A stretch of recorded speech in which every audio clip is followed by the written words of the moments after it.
Meus irmãos, para a exposição da palavra de Deus neste momento, eu farei a leitura do Evangelho de Marcos, capítulo 6, do versículo 1 até a primeira parte do versículo 6. Marcos 6, de 1 até a primeira parte do versículo 6. Ouçamos a leitura atenta do que Deus nos fala pela sua palavra, assim. Tendo Jesus partido dali, foi para a sua terra, e os seus discípulos o acompanharam. Chegando o sábado, passou a ensinar na sinagoga, e muitos, ouvindo-o, se maravilharam, dizendo: de onde vem a estas coisas? Que sabedoria é esta que lhe foi dada? E como se fazem tais maravilhas por suas mãos? Não é este o carpinteiro, filho de Maria, irmão de Tiago, José, Judas e Simão? E não vivem aqui entre nós suas irmãs? Escandalizavam-se nele. Jesus, porém, lhes disse: não há profeta sem honra, senão na sua terra, entre os seus parentes e na sua casa. Não pôde fazer ali nenhum milagre, senão curar uns poucos enfermos, impondo-lhes as mãos. Admirou-se da incredulidade deles. Vamos orar. Bondoso Deus, nós te agradecemos por podermos neste momento, neste culto, abrir a sua palavra e pela leitura, meditação e exposição dela. Como o Senhor nos ensina, nós podemos ouvir o que o Senhor tem a nos dizer nessa noite. O Senhor conhece o coração de cada um que está aqui nessa noite. E rogamos que o Senhor nos ilumine para que possamos compreender o que o Senhor quer nos ensinar. Que o Senhor abra os nossos ouvidos para que reconheçamos que é o Senhor quem fala conosco. Que o Senhor abra os nossos olhos para que vejamos não somente a beleza e a glória da sua palavra na sua riqueza, mas também que olhemos para nós mesmos da maneira devida. E que com o coração sendo transformado, possamos corresponder ao teu evangelho, ao próprio Senhor Jesus, um pouco mais hoje, a partir do que o Senhor nos disser neste momento. Que cada preocupação, distração seja colocada no seu lugar e que todas as nossas necessidades sejam supridas pelo Senhor mesmo, pelo que ouviremos nesta hora. É o que nós pedimos e agradecemos em nome de Jesus. Amém. Meus irmãos, já temos considerado esta série de mensagens do Evangelho de Marcos há algum tempo. E esta é a 23ª mensagem já neste Evangelho.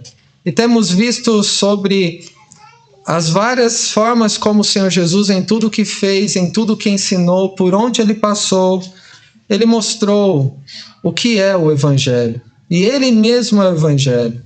O Evangelho que não é uma ideia a ser entendida e aceita por alguém. O Evangelho é uma pessoa, seu nome é Jesus. E não diz respeito a algo que você queira fazer ou deva fazer para ser aceito por Deus, mas aquilo que Deus não precisava fazer, mas que quis fazer para nos aceitar por sua graça e misericórdia. E temos perguntado em todas as ocasiões sobre o que o Senhor Jesus fez por você no passado e sobre o que o Senhor Jesus tem feito por você na sua vida no presente. E este Evangelho de Deus tem sido exposto a nós em diversas ocasiões aqui, não somente quando nos reunimos, mas em cada trecho da palavra de Deus, como podemos ver também seus efeitos no nosso dia a dia, não é verdade? Quando, pela graça de Deus, ele age em nós e nos transforma, de maneira que no nosso dia a dia podemos crescer na compreensão do Evangelho e sermos transformados por esse Evangelho em momentos a partir da exposição da palavra, que é especial e único na nossa semana, mas também num momento de devoção particular, de meditação bíblica familiar, em estudos sistemáticos mais aprofundados, como fazemos às segundas-feiras na Escola Bíblica Dominical, e até em conversas uns com os outros, quando compartilhamos sobre a multiforme graça que nós recebemos do Senhor. E nas últimas mensagens nessa série, nós vimos sobre o poder do Evangelho, a maneira como o Senhor Jesus demonstrou a sua autoridade. Ele que é o próprio Evangelho, e ele tem autoridade sobre a sua criação quando aquietou aquela tempestade.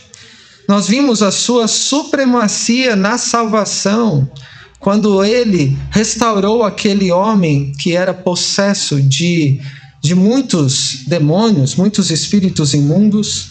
E vimos na última ocasião sobre o poder do Evangelho, sobre a pior das enfermidades e até sobre a morte. Então, nessas últimas mensagens, uma pergunta tem ecoado. No final da narrativa que trata sobre a tempestade que aterrorizou os discípulos do Senhor Jesus, é terminada como uma expressão dos discípulos em que continua a ecoar em todas estas outras mensagens que nós vimos e continua no Evangelho de Marcos. Os irmãos se lembram qual é essa expressão? Quem é este que até o vento e o mar lhe obedecem? Lá no versículo 41 do capítulo 4 de Marcos. Quem é este Jesus? O que ele está fazendo? O que ele está ensinando? O que ele revela sobre si mesmo e sobre o próprio Deus? E diante deste grande Evangelho de Deus, do próprio Senhor Jesus que esteve entre nós em pessoa, há reações muito diferentes. Os discípulos ficaram atônitos e disseram essas palavras: quem é este que até pode acalmar o vento e a tempestade? Nós vimos como um ex-demoniado que ninguém podia conter, até arrebentava as correntes, foi salvo e transformado pelo Senhor Jesus e se tornou um de seus discípulos, embora o Senhor Jesus não tenha permitido que ele o seguisse. Nós vimos como um dos líderes respeitados da sinagoga se prostrou aos pés do Senhor Jesus para clamar, porque cria que ele, ainda com uma fé imperfeita, ele cria que o Senhor Jesus poderia salvar a sua filha daquela enfermidade. E vimos como aquela mulher foi curada de 12 anos de hemorragia de forma instantânea, e depois da ressurreição da filha de Jairo. Mas nem todos dão devido valor a essa grandeza que nós temos visto aqui, conforme Marcos escreve. Nem todos valorizam ao Senhor Jesus como ele é. A pergunta quem é este nem sempre é corretamente respondida, não somente em termos de definição e explicação, mas de um reconhecimento, de uma postura de reconhecê-lo como Salvador e Senhor. Muitos rejeitaram ao Senhor Jesus. Até o povo ali da região daquele ex-demoniado quiseram que o Senhor Jesus fosse para longe, assim como os demônios também não queriam que Jesus ficasse por perto. E nós veremos aqui hoje nessa passagem do início de Marcos 6 que muitos rejeitaram ao Evangelho, que é o próprio Senhor Jesus. Muitos os desprezaram, mesmo sabendo tudo que ele tinha ensinado e tudo que ele tinha feito. E essa passagem de hoje fala a respeito disso. E eu quero dizer o tema desta mensagem para que você responda, porque é uma pergunta. Quando você despreza o Evangelho? Você despreza o Evangelho? Quando isso acontece? E eu coloquei dessa forma: quando você despreza o Evangelho, partindo do pressuposto que todos nós, e falando com temor a começar por mim, tendemos no nosso coração pecaminoso a rejeitarmos o Evangelho, muitas vezes, a desprezarmos ao Senhor Jesus no nosso dia a dia. Então não é a questão se você despreza ou não, é quando você despreza o Evangelho. Eu quero ver isso em duas partes, a partir deste texto. A primeira, dos 3 primeiros versículos, que nos traz uma lição. E a lição é: não se acostume com o Evangelho. Isso é um escândalo. Essa é a primeira lição. Não se acostume com o Evangelho. Isso é um escândalo. E por que podemos aprender esta lição destes 3 primeiros versículos? Eu quero ler os 2 primeiros novamente, que dizem assim: tendo Jesus partido dali, foi para a sua terra, e os seus discípulos o acompanharam. Chegando o sábado, passou a ensinar na sinagoga, e muitos, ouvindo, se maravilhavam, dizendo: de onde vem a este essas coisas? Que sabedoria é esta que lhe foi dada? E como se fazem tais maravilhas por suas mãos? Meus irmãos, a familiaridade com o Evangelho tem uma tendência muito grande de ser uma rejeição ao Senhor Jesus. E nós vemos aqui onde Jesus estava, em Nazaré, onde ele passou quase toda a sua vida. E eles estavam familiarizados com o Senhor Jesus. Então imagine o que estava acontecendo nesta ocasião.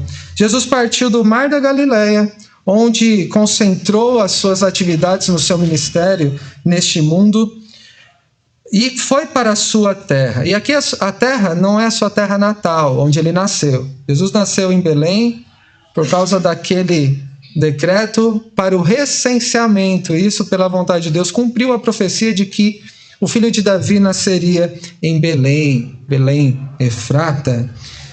E ele volta então não para Belém, mas para Nazaré, onde ele cresceu e viveu até o início do seu ministério. Então estava a uma distância de aproximadamente 40 quilômetros. Então ele se desloca a uma distância, para quem andava muito a pé, uma distância razoável, significativa.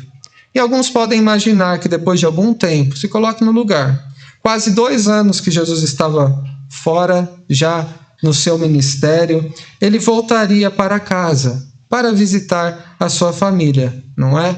Então pense em Jesus no seu ministério itinerante com seus discípulos. Em algum momento, certamente ele teria que voltar para junto dos seus. Mas, meus irmãos, não é isso que aconteceu.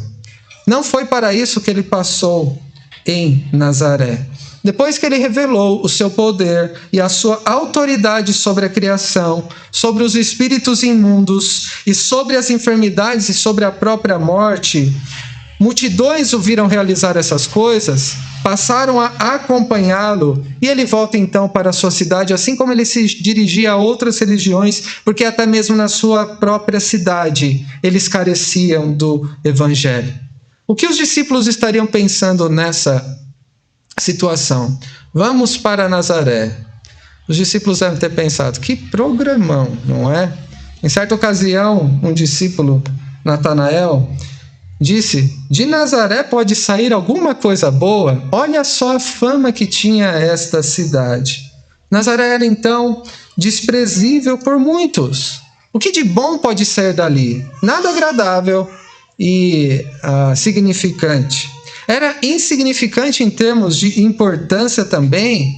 Aquela vila, numa encosta rochosa, naquela região, tinha uma grande extensão no auge dos seus 240 metros quadrados, em que moravam menos de 500 pessoas. Então, em termos de importância das cidades da região, era mínima.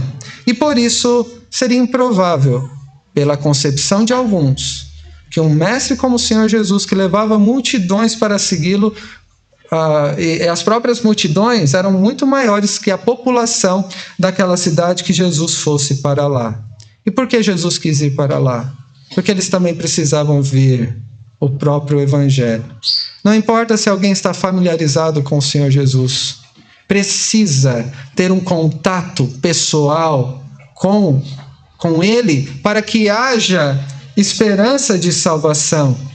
Ele foi para manifestar o Evangelho de Deus, para ensinar, para realizar obras maravilhosas, como ele fazia em todo lugar, e causou admiração da parte de alguns, escândalo da parte de outros, e espanto também.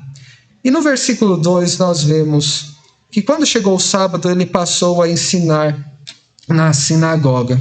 E era costume do Senhor Jesus, em dia de sábado, guardar esse dia. E ele também guardou esse dia no lugar de quem ele quis salvar, cumprindo o 4º mandamento. Jesus foi à sinagoga para ensinar. Então imagine, muitos da comunidade judaica da época, daquela cidade pequena, puderam ouvi-lo pessoalmente, assim como os outros o ouviram em outros lugares. A sua sabedoria ao ensinar e as obras maravilhosas que ele realizava com curas, milagres, foram motivo de maravilhamento. Isso pode soar familiar para você. No primeiro capítulo, lá no versículo 22 de Marcos, quando Jesus também ensina, o que acontece? Maravilharam-se da sua doutrina, porque os ensinava como quem tem autoridade e não como os escribas. Mas não se engane, não era isso que estava acontecendo em Nazaré. Este senso de maravilhamento que eles tiveram, diz aí, ouvindo, se maravilharam. Não foi o mesmo espírito de maravilhamento do que em outras ocasiões. Eles se maravilharam de uma forma negativa.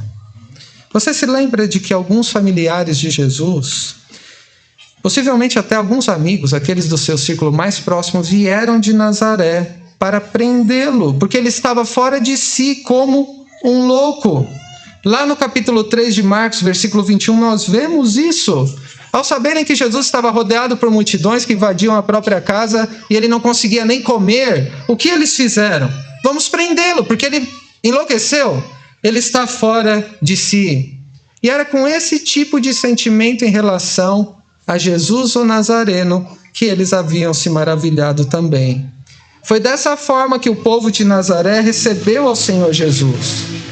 Maravilhados, atônitos, mas céticos em relação ao Senhor. Imagine novamente esse versículo 2. Essas perguntas que são feitas.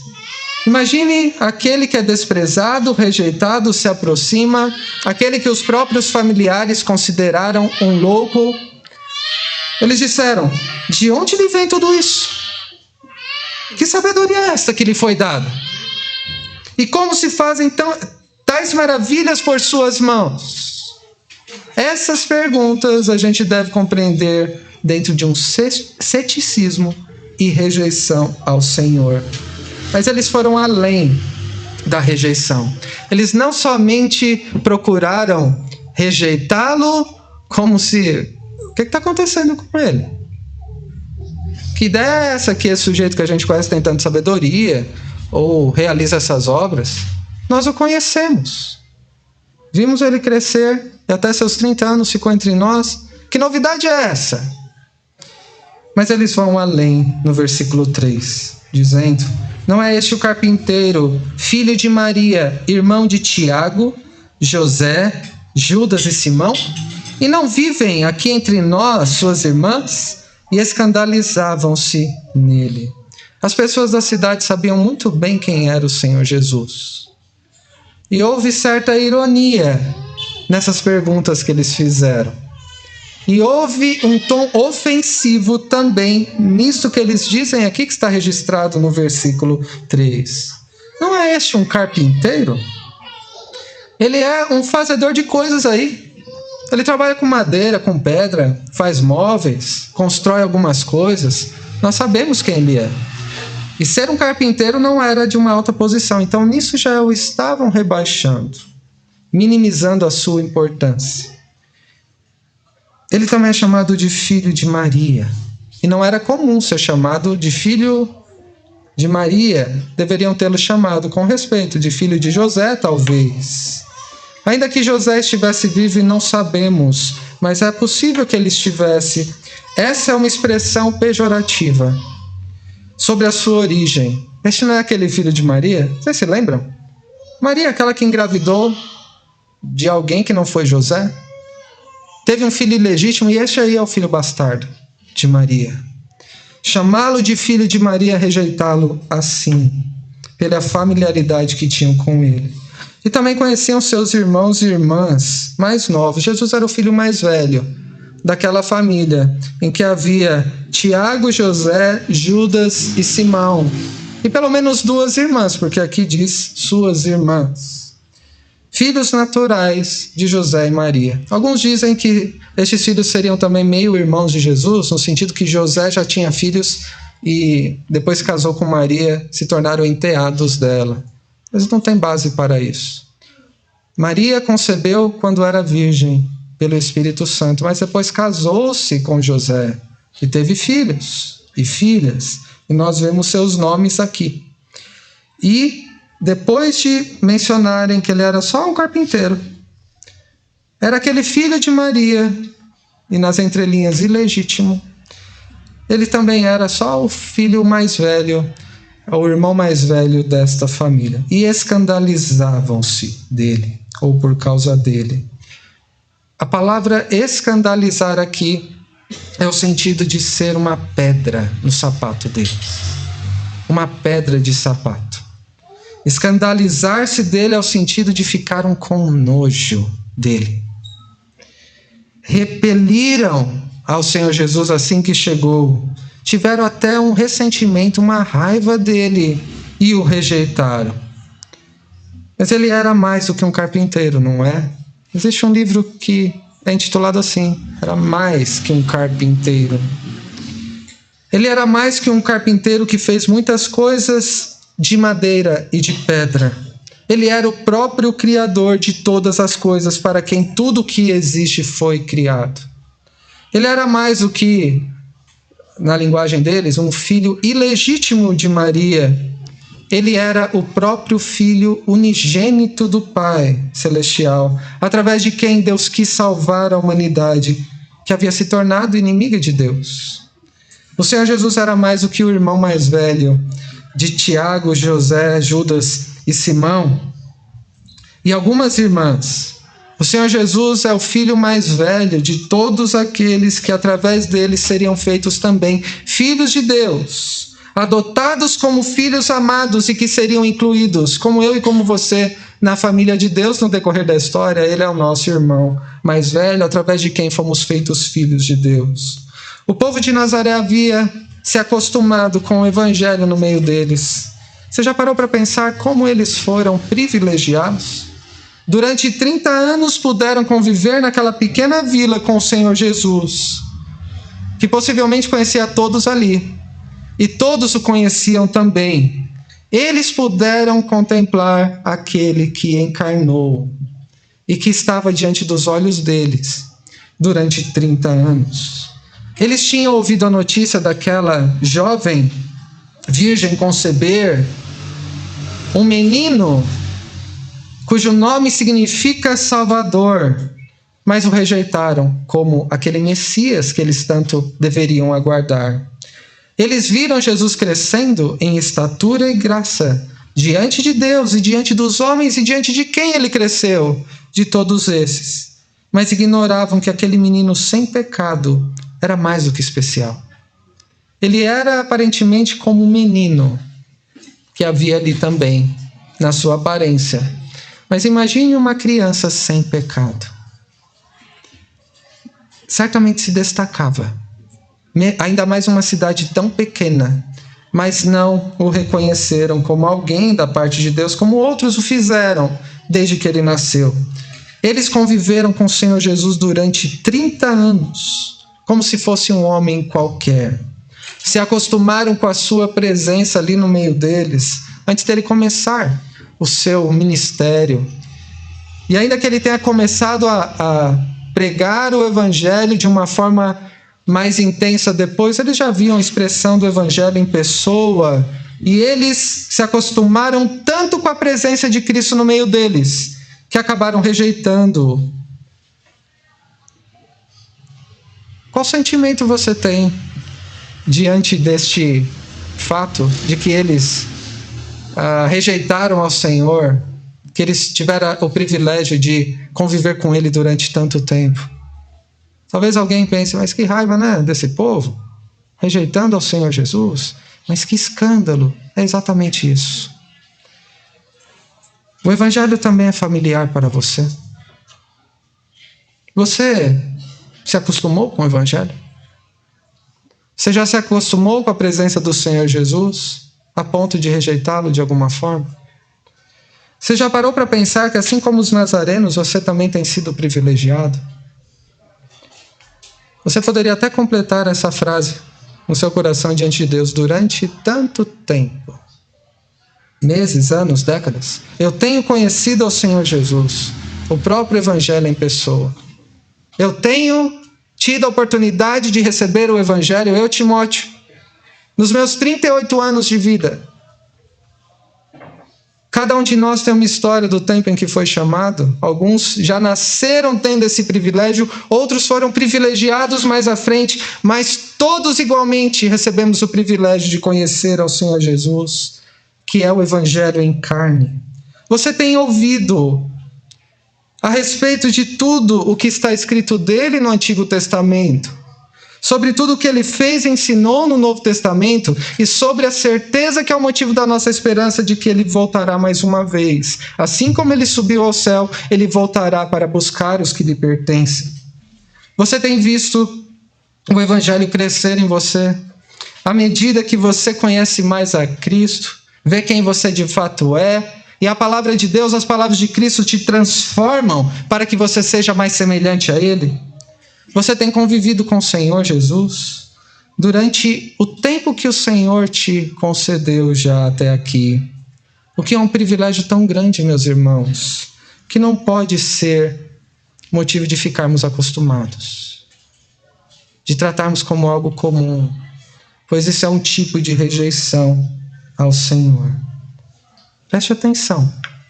Quanto mais acostumado você estiver com o Evangelho de Deus, mais tendência você terá em desprezar e não dar o devido valor a este Evangelho. Isso é um escândalo. Por isso, não se acostume com o Evangelho. Receber a glória do Evangelho, a presença de Cristo na própria vida e tratá-lo como algo comum é algo escandaloso. Jesus não é um homem qualquer, que possamos nos acostumar com a sua presença a ponto de rejeitá-lo no nosso dia a dia, não levando em conta como o bem mais precioso que nós recebemos. Ao ouvir as palavras de Cristo aqui, como você vai carregar no decorrer da sua semana? Como que você vai meditar no seu coração, assimilando o seu ensino, não rejeitando e seguindo a sua própria vida, como se as palavras de Cristo e a nossa vida fossem coisas diferentes. Mas você deve reconhecer o privilégio que tem de conhecer ao Senhor Jesus como seu Salvador. Leve a sério a Cristo na sua vida diária. Como seu Senhor, se sujeitando a Ele, use os meios de graça que Deus te deu, para que você se relacione com Ele, possa se maravilhar, não desse modo negativo, como se fosse grande coisa que eu já sei, já conheço, mas que o Evangelho te cative e seja motivo de maravilhamento e de deleite cada vez maior, à medida que você se parece mais com o Senhor Jesus, em tudo que Ele é. Até o ponto de, por amor a este Evangelho e por temor de Cristo, você ser rejeitado também, até mesmo por aqueles mais de perto de você. Em segundo lugar, a segunda lição: não despreze o Evangelho e os seus sinais. Isso é incredulidade. Não despreze o Evangelho e os seus sinais. Isto é incredulidade. Começando pelo versículo 4, que diz: Jesus, porém, lhes disse: não há profeta sem honra, senão na sua terra, entre os seus parentes e na sua casa. Outra versão, a Nova Almeida Atualizada, nos diz: nenhum profeta é desprezado a não ser na sua terra, entre os seus parentes e na sua casa. Meus irmãos, desprezar o Evangelho é um sinal de incredulidade ao Senhor Jesus. Não quer dizer que você não crê que Ele exista, ou no que Ele fez, mas é falta de confiança e suficiência nele. Ao ser rejeitado e desprezado, como o Senhor Jesus reagiu? Com essas palavras que acabamos de ler, como uma expressão que era comum naquela época, era um provérbio conhecido no cotidiano, sobre um profeta ser honrado. Então, um profeta que traz uma mensagem da parte de Deus, ser honrado, valorizado em outros lugares, o que estava acontecendo com o Senhor Jesus. Mas ele não era valorizado na sua própria cidade, entre os seus parentes e dentro da sua própria casa.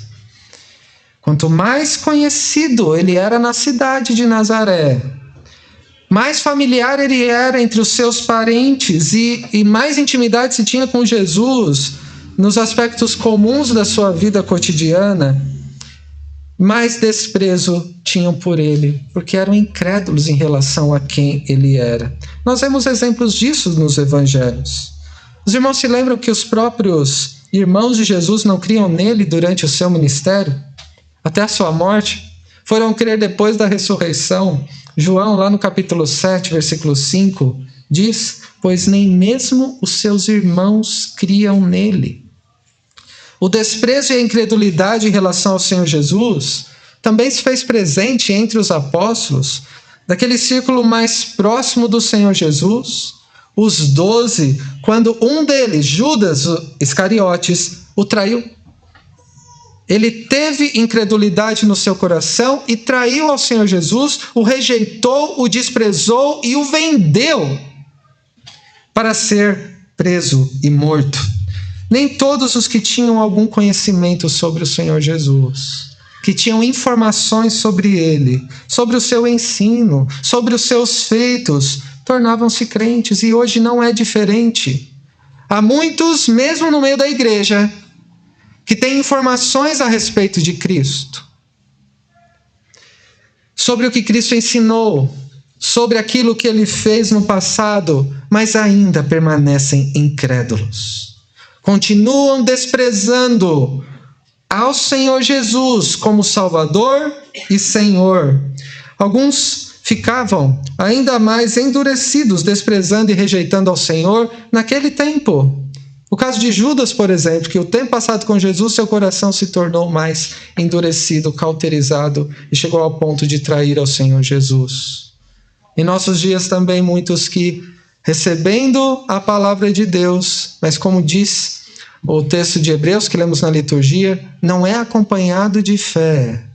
Tem um perverso coração, endurecido pelo pecado, e se afastam do Deus vivo, e com isso desprezam ao Senhor Jesus. E qual foi a consequência disso? Versículo 5. Não pôde fazer ali nenhum milagre, senão curar uns poucos enfermos, impondo-lhes as mãos. Marcos diz que Jesus não pôde fazer em Nazaré nenhum milagre. Somente curou alguns enfermos. E como assim? Será que aquele povo de Nazaré, da pequena vila de Nazaré, tão insignificante, que nada de bom poderia sair dali, como era conhecido, um ditado popular, puderam impedir Jesus de fazer alguma coisa, se ele quisesse fazê-lo?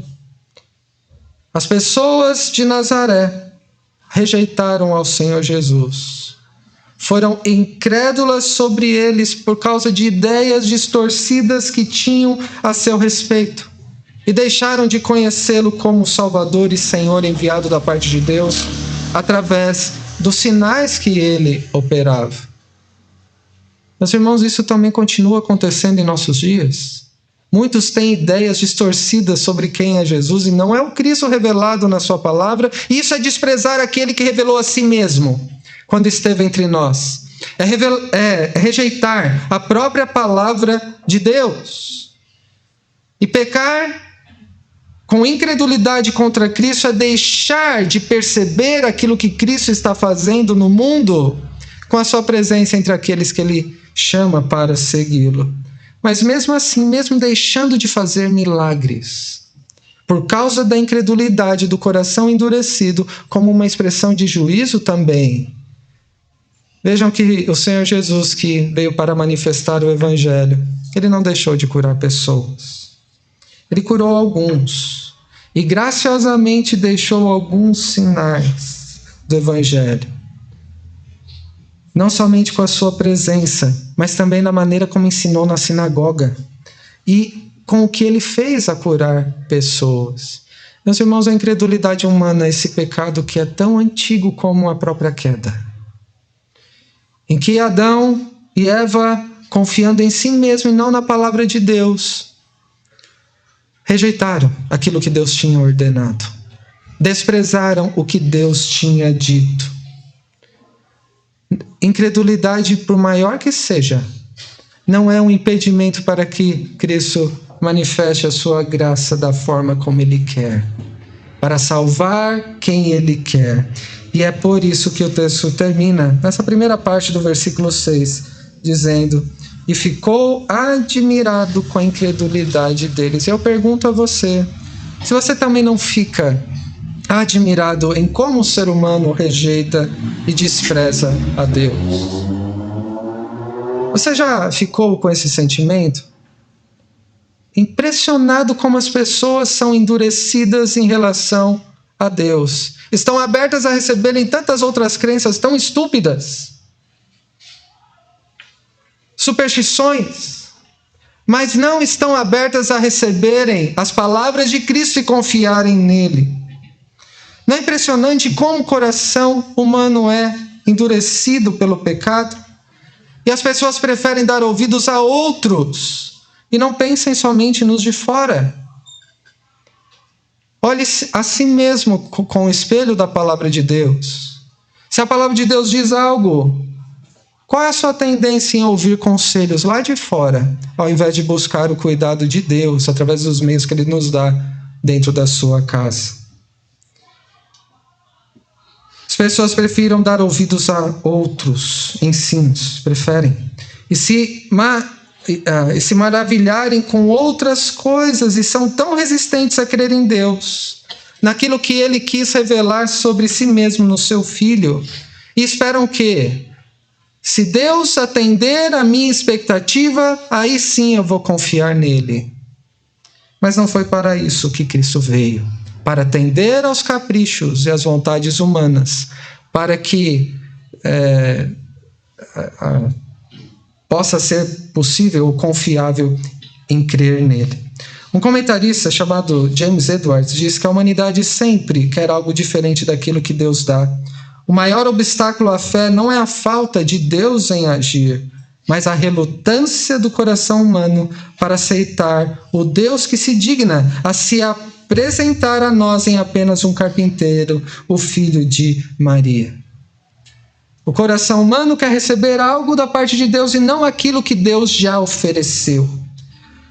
Meus irmãos, quanto mais alguém, isso se aplica a você, desprezar o Evangelho e os sinais do Evangelho, na bondade e no cuidado de Deus, mais endurecido o seu coração será para crer no que Deus revelou a nós no seu Filho e para ver o que Ele está fazendo. Por isso, não despreze o Evangelho e seus sinais. Isso é incredulidade, é um pecado sério e grave contra o próprio Deus. O Senhor Jesus não veio a este mundo para atender às nossas expectativas. Que Ele te mostre, talvez, ou te ensine o que você quer, o que você acha que você precise, para que você alcance o máximo do seu potencial nessa vida, nas realizações que você pretende chegar. O Senhor Jesus veio ao nosso encontro para atender às expectativas não nossas, mas às exigências do seu Pai Celestial. Daquilo que Ele precisou fazer para salvar aqueles que naturalmente o rejeitavam e o desprezavam. Ninguém é bom o suficiente para aceitar e receber ao Senhor Jesus por si mesmo. Todos nós, meus irmãos, naturalmente, pecadores que somos, temos essa inclinação para rejeitar e desprezar a Deus. E porque Cristo veio, Ele muda o nosso coração para que coloquemos a confiança nele e o honremos com a nossa vida. E essa confiança, essa fé verdadeira é tão necessária para a salvação. Sem fé é impossível agradar a Deus e é impossível também perceber e reconhecer o que o Senhor Jesus continua fazendo na nossa vida, no nosso meio e no mundo onde nós vivemos. Por isso a exortação aqui: confie em Cristo. Não tem ideia sobre Ele. Olha para o que dele é escrito nas Escrituras. Ouça atentamente o seu ensino. Contemple, veja o que Ele fez enquanto esteve entre nós. E não despreze, não coloque como de menor importância aquilo que Ele já fez por você. E continua a fazer. Por isso, valorize o Evangelho como um tesouro que nós recebemos. E somente assim alguém experimentará os efeitos desse Evangelho na própria vida e se tornar se tornará participante do Senhor Jesus naquilo que Ele continua a fazer em nossos dias. E para concluir, meus irmãos, para pensar por um instante, quanto você tem dado valor ao Evangelho na sua vida diária? Você reconhece que muitas vezes tem rejeitado ao Evangelho? Que tem desprezado ao Senhor Jesus?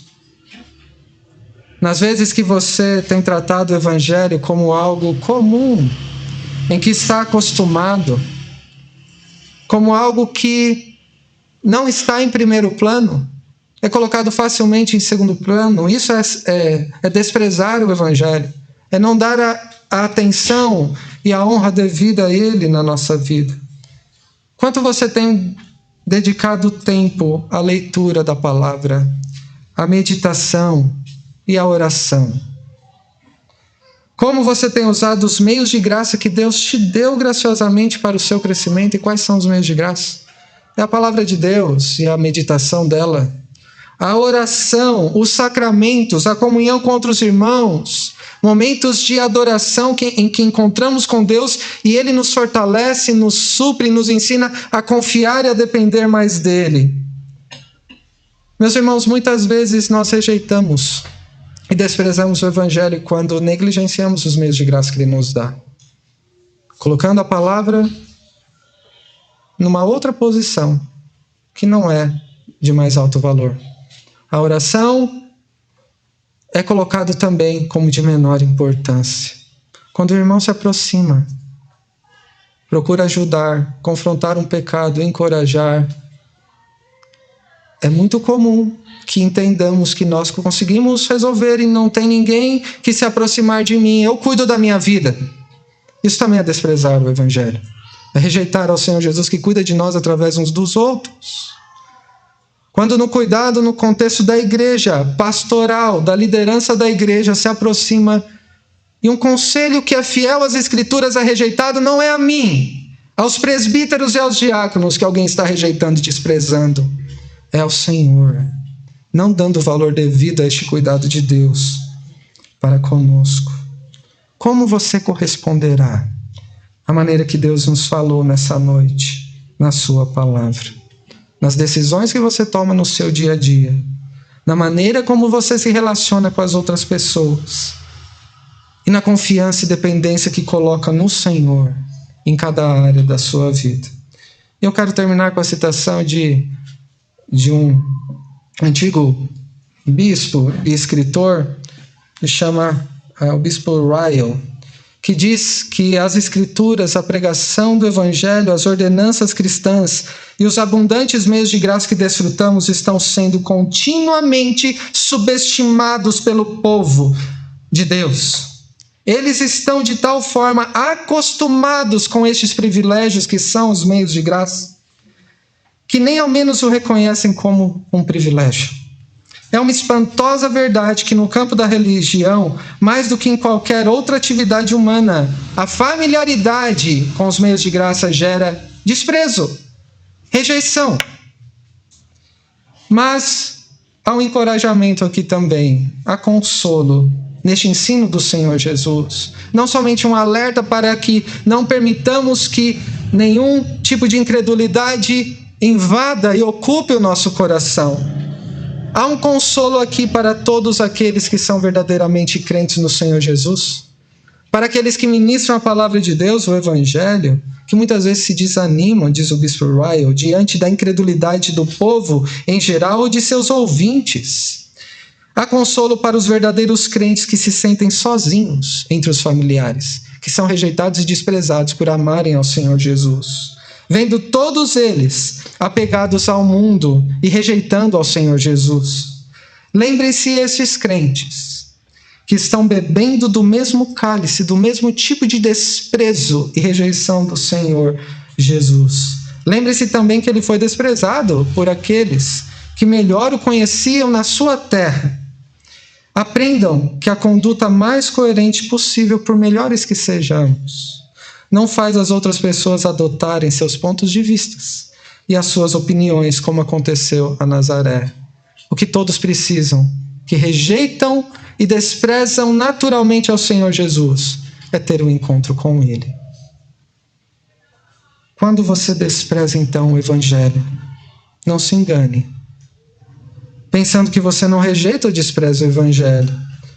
Porque todas as vezes que você valoriza e prioriza o Evangelho, ou deixa de priorizar o Evangelho quanto merece, tratando como algo comum, você rejeita o Evangelho, e isso é um escândalo. Todas as vezes que você não faz uso diligente dos meios de graça que Deus te deu como deveria, você está desprezando o Evangelho que te foi entregue. Isso é incredulidade. Portanto, irmãos, olhando para o Senhor Jesus, não nos acostumemos com o Evangelho, creiamos nele, deleitemo-nos nele e nos maravilhemos a cada dia com a sua bendita companhia. Não despreze o Evangelho e os sinais do Evangelho na sua vida, mas se empenhe em viver de modo digno do Senhor e deixe o Evangelho sendo transformado por Ele, não rejeitando ou desprezando, mas honrando a Cristo e confiando nele com toda a sua vida. Que Deus te abençoe. Amém.